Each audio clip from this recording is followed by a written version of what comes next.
이재명 대표에 대한 구속영장 청구는 정상적인 사법 시스템에 의한 영장 청구가 아닙니다.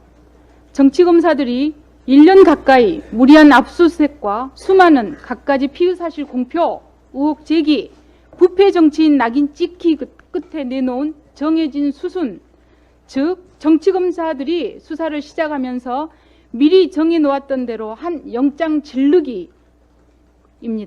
국회와 법원과 국민을 상대로 한 영장 도박입니다. 이 영장 질르기, 영장 도박은 헌정 질서의 파괴이자 민주주의의 파괴입니다. 윤석열 검사 독재정부 그 자체인 정치검사들이 어떠한 민주적 정당성도 확보하지 못한 정치검사들이 국민의 대표자인 제1야당 대표에 대한 사법살인 그 자체입니다. 이재명 대표에 대한 구속영장은 최소한의 청구 요건도 갖추지 못한 정적 제거용 정치영장입니다. 이재명 대표에 대한 영장 청구 사실에 새로운 범죄 혐의가 없습니다. 오로지 말을 바꾼 범죄자들의 전언을 기초로 행정의 정책 결정 행위를 정치검사들이 부패 프레임을 만들어 재단한 결과입니다.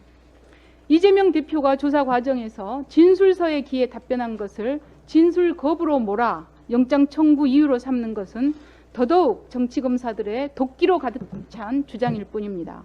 이재명 대표는 세 차례의 소환에 응해서 성실하게 답변했습니다. 검찰의 범죄 프레임 씌우기에 방어한 이유가 영장 청구 이유가 되어서는 결코 안 됩니다. 정성호 의원을 통해 회유를 시도했다는 주장은 증거인멸 가능성 프레임으로 진실을 호도하려는 참으로 구차한 음모입니다. 교도소에서 면회는 모두 녹음됩니다.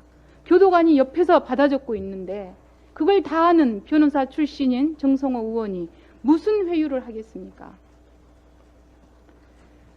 미네르바의 부엉이는 황혼역에 날아오른다. 진실은 반드시 밝혀지게 마련이라는 독일 철학자 헤겔의 명언입니다.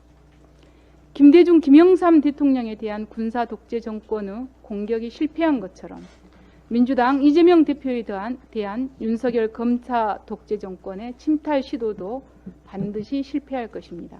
거짓은 진실을 이길 수 없고 어둠이 아무리 깊어도 새벽을 이길 수 없습니다. 법을 수단으로 한 지금의 사법폭력은 결코 진실을, 정의를 이기지 못할 것입니다. 이상입니다.